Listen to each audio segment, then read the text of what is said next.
Dude, we used to play a game called Knockout. Do you guys remember Knockout? Basketball? Like the basketball game? Yeah. Yeah. And when I was in high school, I was a counselor for these kids like at a science camp or whatever, and they told me they don't allow Knockout. I was like, do you guys play Knockout? They're like, no, we can't because the ball might hit the hoop and hit somebody in the head, and they're like, nah. Because the ball might hit the hoop. You guys are all pussies. What kind of fragile ass shit is that?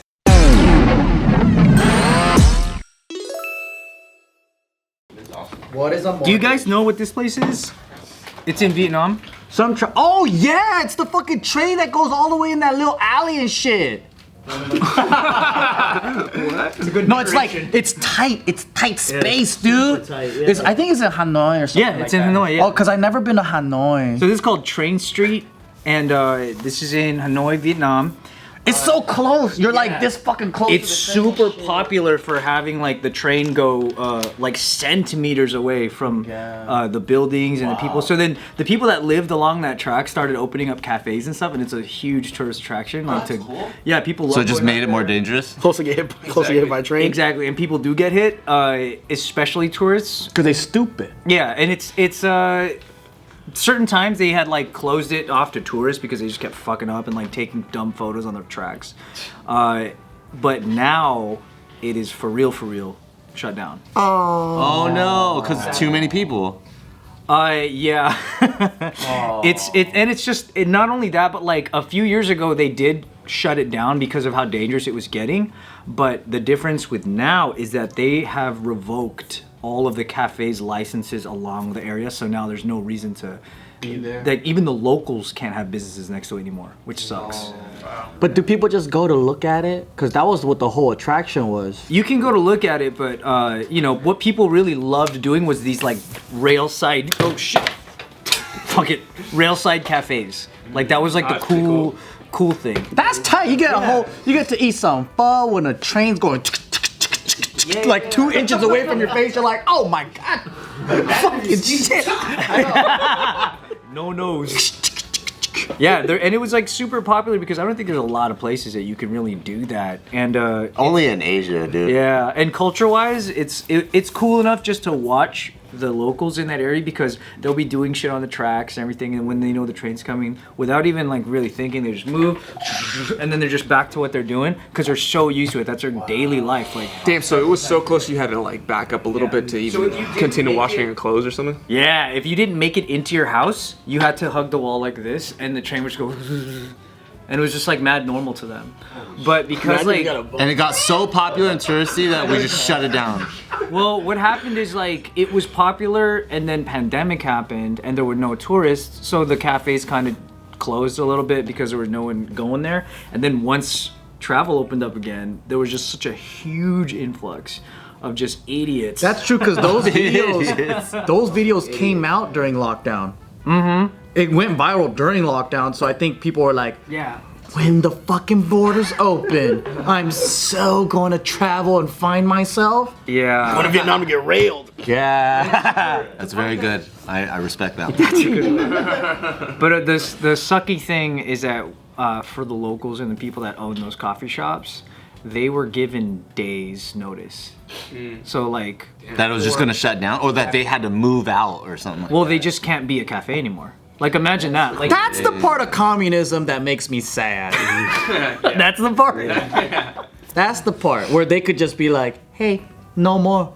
Yeah. And you're like, really. But I feel like, but I need to make money. No, no. But we were like a democracy. They basically did that to us over here.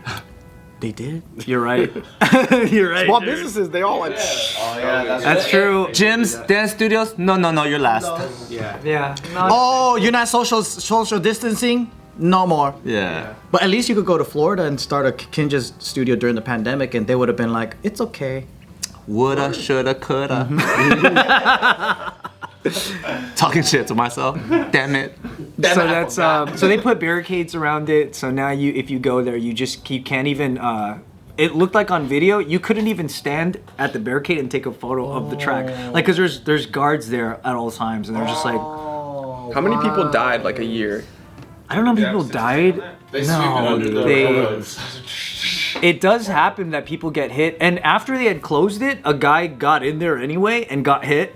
That's probably why they shut it down. You know, Stupid ass motherfuckers, man. Some people deserve to get hit though, you know. Yeah, I think man. so. But I do feel like people outside of America are just much more smarter when it comes to like dangerous shit because they just grew up with it. Because when I was in Vietnam, I'm like, how do people fucking drive and jaywalk like this? This is nuts. And then after being there, I was like, I get it. Like there's a flow. Like there's a thing that we just don't understand as tourists. Yeah, it's AWOD, dude. You gotta listen to the fucking world. Yeah. But there's like a flow of everybody moving, and it's like not dangerous because everyone's on the same page.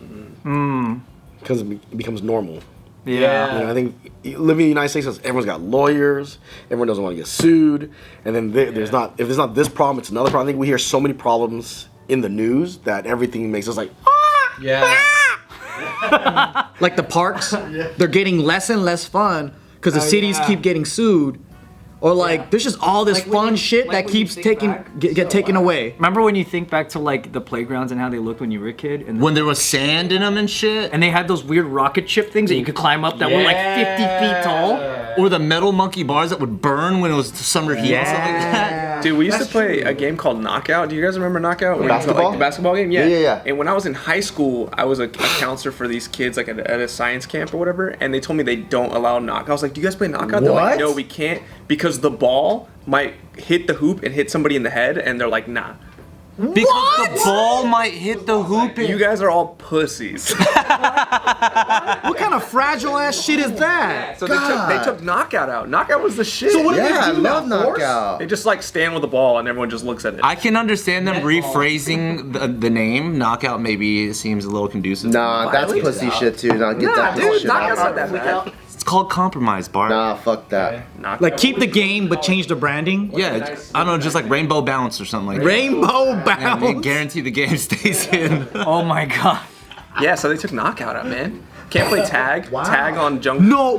No tag. I don't know if it's specific to like the jungle gym area, but I've seen things where they're like no tag is allowed, which is like, dude, tag is the ultimate primal kid running away from. It's built in. Yeah, it's like that's what we like when you see kittens play and they're like biting each other's necks, like they're practicing a fight. Like our tag is running away from a lion. Like that's just human. It's in the DNA. It's in the DNA. Yeah. When we went to the playground in Australia, their jungle gyms are like way bigger and taller.